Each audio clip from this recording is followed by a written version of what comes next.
Amigos televidentes, muy buenas noches, bienvenidos. Una vez más, las carreteras del país se tiñen de sangre en medio del dolor de familiares y amigos de los 12 hinchas de Barcelona que perdieron la vida ayer cuando regresaban de apoyar al equipo de sus amores. En el estadio Banco Pichincha se instaló una capilla ardiente y allí se encuentra nuestra compañera Luisa María Heredia. Luisa María, buenas noches, cuéntanos los detalles. Hola Diana, amigos televidentes, muy buenas noches. Nos encontramos en los exteriores del Estadio Monumental Banco Pichincha, a donde después de las 6 de la tarde decenas de hinchas barcelonistas empezaron a llegar, incluso con ofrendas florales, para esperar los cuerpos de los 12 hinchas fallecidos en el trágico accidente suscitado la tarde de ayer en la vía Cuenca-Molleturo, cuando un bus interprovincial que transportaba a un grupo de miembros de la barra Sur Oscura que retornaban del encuentro futbolístico jugado en la capital azuaya se volcó. Se espera que aquí, donde bajo el escudo del ingreso a la localidad general sur del estadio ya se ha levantado una capilla ardiente, los féretros lleguen alrededor de las 9:30 de la noche. Pero cómo fue el sentido momento de la salida de los cuerpos rumbo a Guayaquil, lo veremos en el siguiente reporte de Iván Rodríguez. Barcelona, por ti mato, por ti muero. Llegaron a decir adiós a los compañeros de gradas, a los de las arengas, a los incondicionales de la camiseta amarilla. Lo hicieron a su modo.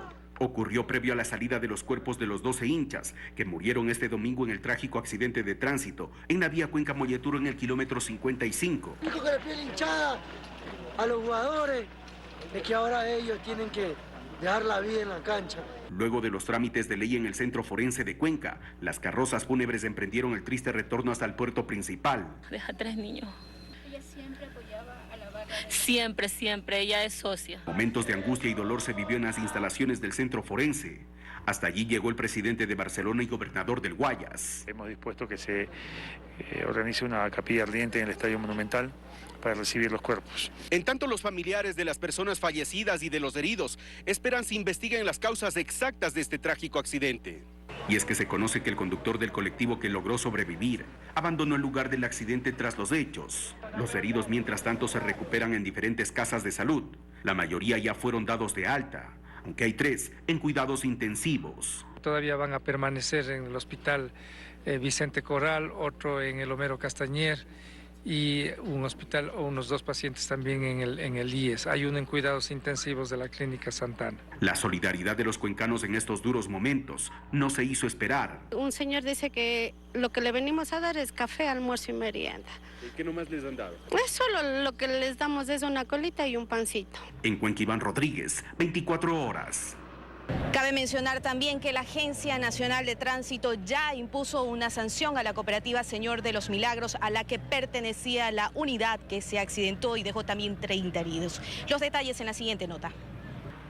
La Agencia Nacional de Tránsito suspendió todas las operaciones de la cooperativa Señor de los Milagros, a la que pertenece el bus que se accidentó la tarde de este domingo en la vía Cuenca-Molleturo, dejando un saldo de 12 víctimas y que no tenía permiso para operar en rutas interprovinciales. Suspensión de todas las operaciones de la cooperativa Señor de los Milagros. Las autoridades señalaron que será una revisión profunda a las 54 unidades de esta cooperativa de transporte y se evaluará a sus choferes. Además, dieron a conocer que el conductor del vehículo accidentado, que se dio a la fuga, tenía 12 puntos menos en su licencia.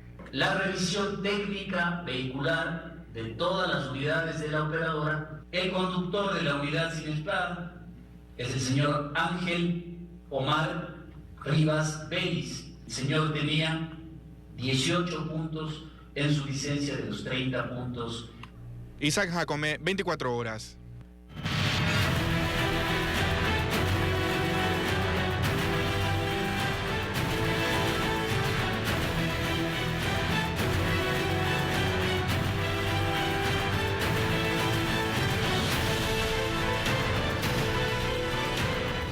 Otros temas. El gobierno provincial de Pichincha confirmó los indicios de trata de personas y microtráfico en campamentos donde permanecían los migrantes venezolanos antes de ser reubicados. A pesar de que se han habilitado 8 centros de tránsito temporal, hay quienes prefieren continuar en los exteriores de la terminal terrestre de Carcelén. La situación no ha cambiado mucho desde que se declaró estado de emergencia humanitaria en Quito ante la proliferación de ciudadanos de nacionalidad venezolana. Son alrededor de 600 personas que permanecen en los exteriores de la terminal terrestre de Carcelén en el norte de Quito. Ellos se oponen a la reubicación. Dijeron que le iban a sacar visa de trabajo, le iban a dar trabajo a los chicos, a las mujeres le iban a reubicar en casas, de lo cual fue pura mentira.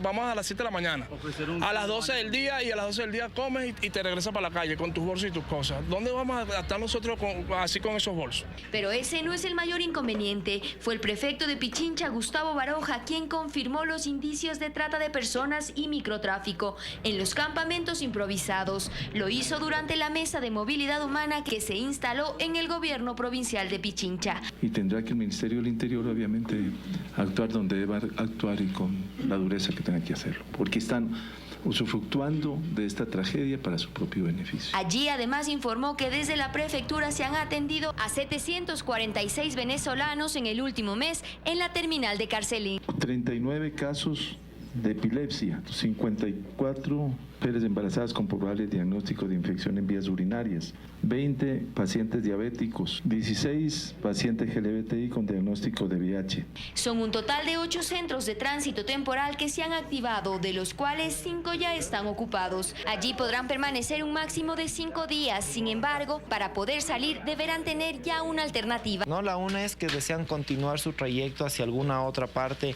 de otro país. La otra que desean continuar en el Ecuador, pero no en la ciudad de Quito. Porque en el centro ubicado en el sector de La Ye permanecen 6 familias. Entre ellas está Dayana Morgado y su hijo de 9 años, quienes llegaron al país luego de 9 días de caminata. Su destino final es Chile. Nosotros vinimos por la situación. Y sí es verdad, hay muchos que han hecho daño, pero vemos muchos que venimos a luchar y vinimos a trabajar. Y nos gustaría que, cónchale, nos dieran la mano, nos dieran empleo, porque nosotros no estamos pidiéndole a nadie. Según datos de la Cancillería, desde 2014 hasta el 31 de julio de este año, se han emitido 90.000 visas de permanencia a venezolanos y hay otras 50.000 en trámite. Fernanda Ceballos, 24 horas. Y tras casi 4 días de caminata por Ecuador, miles de venezolanos llegan a diario a Huaquillas, en la frontera sur, para seguir su viaje a Perú, Brasil y Chile. Un equipo de 24 horas llegó a Huaquillas y cruzó junto a los venezolanos hasta Perú. Al inicio fueron unos pocos, hoy en día se cuentan por miles.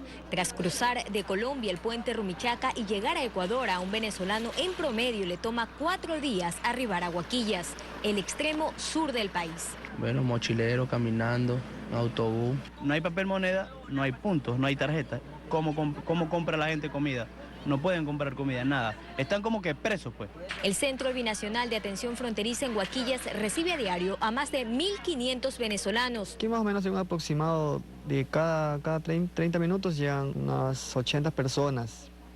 Ya el dinero ya no nos alcanza para nada y bueno, por eso hemos decidido emigrar hacia otra frontera. Y ahorita los profesionales en Venezuela no valen nada. El Ministerio de Inclusión Económica se instaló en el lugar. Aquí atiende a 100 niños al día, mientras sus padres regularizan su paso por el país. Tenemos aquí que nos han facilitado refrigerios que se les está dando a los niños, galletas, leche. Madres solas con sus pequeños en brazos que decidieron emprender el largo viaje. Es complicado comprar las cosas porque no alcanza la plata. Son las 12 de la noche y la temperatura empieza a bajar, pero eso no es impedimento para que el viaje continúe. Y es que muchos tienen que llegar hasta Perú. Tumbes en Perú es otra escala más de los venezolanos. El Centro Binacional de Atención Fronteriza se ve por momentos también desbordado de los viajeros. Tuve 9 años como policía del Estado, metí la baja porque en verdad no me alcanzaba el sueldo. Eran 7.000 todos los 30 y figúrate, un arroz te cuesta 3.500, 4.000.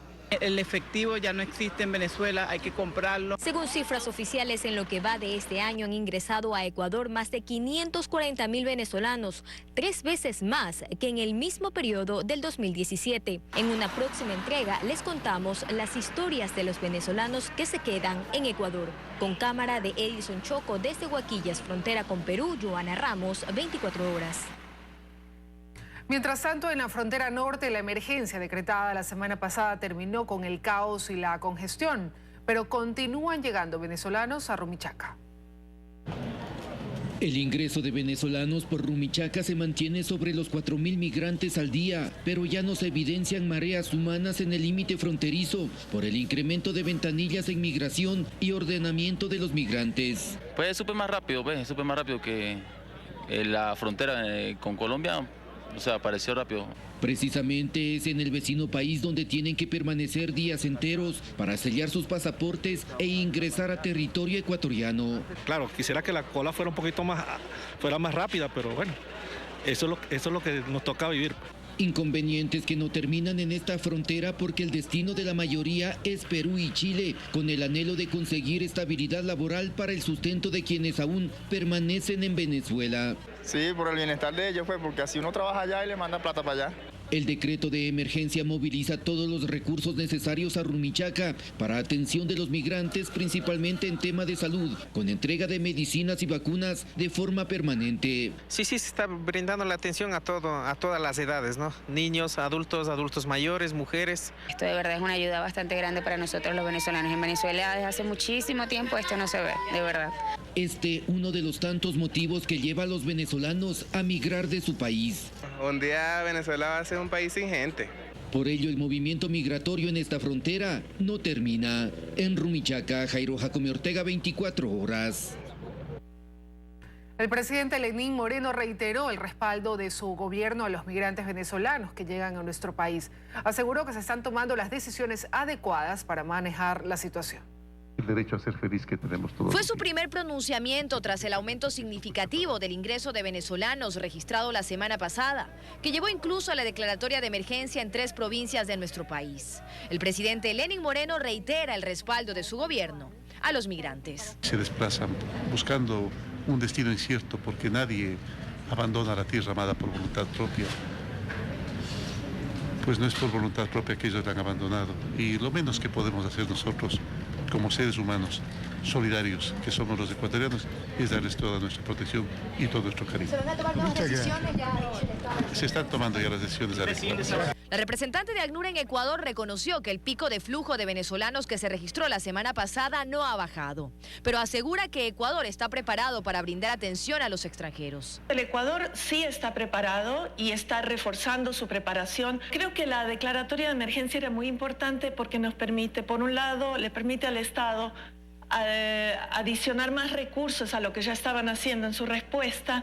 Esto pese a que reconoce que el perfil de quienes hoy llegan desde Venezuela es distinto al de los migrantes que antes arribaban. El año pasado nosotros veíamos mucho más personas solas, tenía un nivel educativo bastante más alto y ahora vemos cada vez más gente que llega con cada vez más problemas de salud, en una situación cada vez de vulnerabilidad mayor. El acceso a empleo sin que esto afecte las condiciones de los ecuatorianos es un tema que también tratan las autoridades. Porque nadie se puede quedar atrás, ¿no es cierto? No se puede favorecer a una persona, a una comunidad sobre otra. El Ecuador es un ejemplo de movilidad humana. En todo el 2017, 288.000 venezolanos llegaron a nuestro país. En lo que va del 2018, esta cifra ya se ha duplicado. Dayana Monroy, 24 horas. El presidente Lenín Moreno hará una visita oficial a Japón en septiembre próximo. Allí concretará la cooperación económica de 70 millones de dólares para el desarrollo de la matriz energética en nuestro país. El canciller japonés Taro Kono, de visita en el Ecuador, hizo oficial la invitación al presidente Moreno. El canciller japonés de visita en el Ecuador hizo oficial la invitación al presidente Lenín Moreno en el Palacio de Carondelet, donde fue recibido por el primer mandatario para la visita oficial que se realizará el próximo mes. Que visite oficialmente Japón el mes de septiembre venidero. En la visita oficial del presidente Moreno se concretará, entre otros temas, una cooperación económica de Japón. El aporte japonés servirá para financiar parcialmente el proyecto de transformación de la matriz energética del Ecuador. La negociación de dicho acuerdo se encuentra en su etapa final. Además, con la presencia del canciller se concretó una donación de 2,7 millones de dólares en equipos del gobierno del Japón para la Secretaría de Gestión de Riesgos. Un acuerdo de cooperación no reembolsable por cerca de 2.7 millones de dólares para la construcción de ciudades resilientes y para la prevención de desastres como terremotos y tsunamis. Los cancilleres en una reunión de trabajo previamente intercambiaron criterios sobre diversos temas, entre ellos el interés del Japón por impulsar las exportaciones de banano, brócoli y cacao ecuatoriano, así como la posición política en torno a temas internacionales. También abordamos hoy los desafíos internacionales, incluidos las situaciones de Venezuela y de Corea del Norte y la reforma del Consejo de Seguridad. En esta visita, que coincide con el aniversario del primer centenario del inicio de las relaciones diplomáticas entre los dos países, el Ecuador lanzó un sello postal conmemorativo con imágenes de Japón y Ecuador que empezaron a circular desde hoy. En Quito, Freddy Paredes, 24 horas. Diferencias en las decisiones económicas, en el manejo del Consejo de Participación Transitorio y en el Consejo de la Judicatura es lo que llevó a Augusto Barrera a alejarse del gobierno y a formalizar su desafiliación de Alianza País. Desde el movimiento oficialista niegan nuevas desafiliaciones.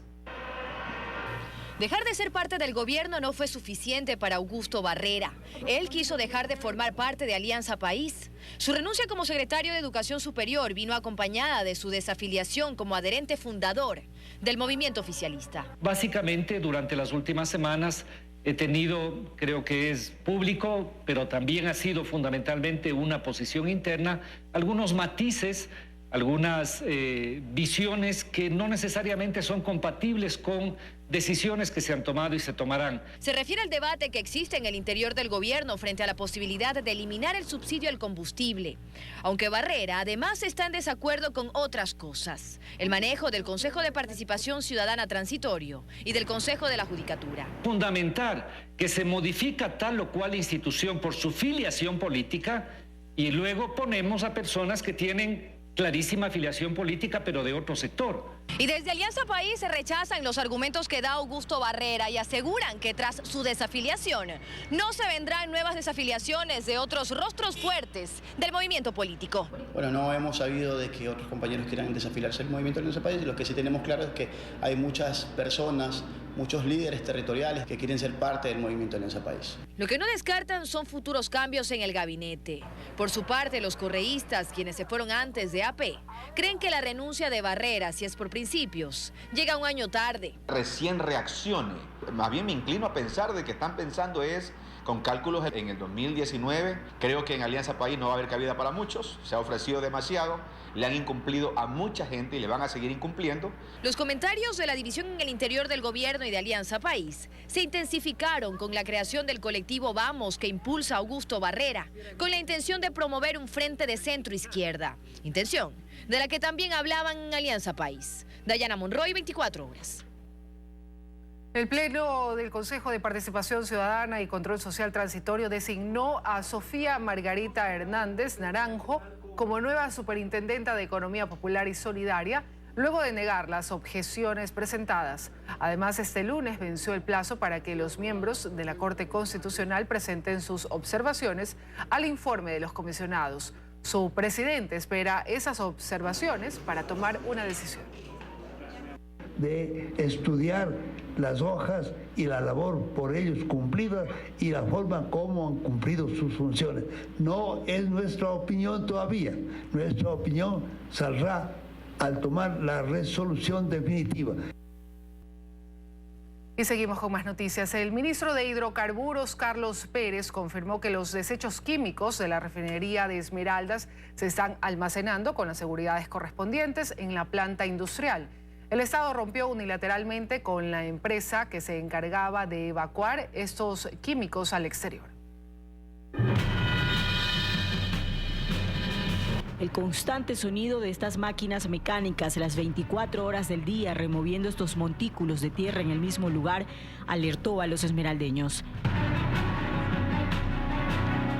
Se trata de las instalaciones de la refinería de Esmeraldas, donde se realiza esta actividad y donde, según la población, se trataría del entierro de desechos químicos altamente peligrosos. 2 años tienen los desechos tóxicos aquí y la normativa habla de 6 meses. Desechos que deberían eliminarse con un tratamiento adecuado, con un protocolo especial, se están enterrando. Según Renan Puyas, ex trabajador de la refinería de Esmeraldas, los desechos industriales como la sosa cáustica y la dietanolamina, altamente tóxicos, ya no están siendo enviados al exterior para su adecuado tratamiento, como se habló al inicio de la repotenciación de la planta industrial. Estas las almacenaban en tambores y las tenían embodegadas en los patios posteriores, o hacían piscinas clandestinas y las iban enterrando ahí. Eso contiene H2S, el H2S es mortal. En septiembre de 2012 zarpó por el puerto de Esmeraldas el primero y último embarque de desechos tóxicos residuales de la refinería, con 2.100 toneladas de sosa cáustica gastada y dietanolamina. En ese entonces, las autoridades hablaron de que era necesario este proceso, ya que en Ecuador no se cuenta con la tecnología necesaria para eliminar los desechos de forma técnica y sin afectar el medio ambiente. Se mantienen los mismos efectos de contaminación, se mantienen todos los grados de afectación. Veolia era la empresa que fue contratada por Petroecuador con un valor de $8 millones para encargarse del destino final de estos desechos tóxicos. Según el ministro de Hidrocarburos, terminó el contrato con la empresa por anomalías e incumplimientos. En este momento no estamos exportando la sosa cáustica. La razón principal es que nosotros necesitamos un contrato y unas licencias especiales para la exportación. Pero yo creo que la población debe estar tranquila que se está tomando todas las medidas necesarias para mantener inertizada la sosa cáustica de tal manera que no cause ningún tipo de contaminación ni al ambiente ni a las aguas. Es decir que sí, que ante la falta de una planta de tratamientos de este tipo de desechos, se está almacenando la sosa cáustica y materiales tóxicos en la refinería de Esmeraldas a la espera de un nuevo contrato con una nueva empresa que le pueda dar el destino final fuera del país. Están en Esmeraldas, en la refinería de Esmeraldas, en una zona posterior a la refinería. Nosotros mantenemos eso bajo estricto control. La empresa francesa Veolia presentó una denuncia por estafa en contra de Galileo Energy, contratista de Petroecuador y quien era su representante en el país en octubre de 2016. La firma de este contrato estuvo a cargo de Carlos Pareja Llanuselli, quien ocupaba la gerencia de refinación de Petroecuador. Ese convenio fue parte del proyecto de rehabilitación de la refinería de Esmeraldas. Helen Quiñones, 24 horas. La elaboración del tercer informe respecto al asesinato del general Jorge Gabela sigue causando polémica. Mientras en la Asamblea consideran que el perito Mesa debe ser el encargado de reconstruirlo, la ministra de Justicia afirma que la labor del perito argentino concluyó y no puede retomarla. El contrato está vencido.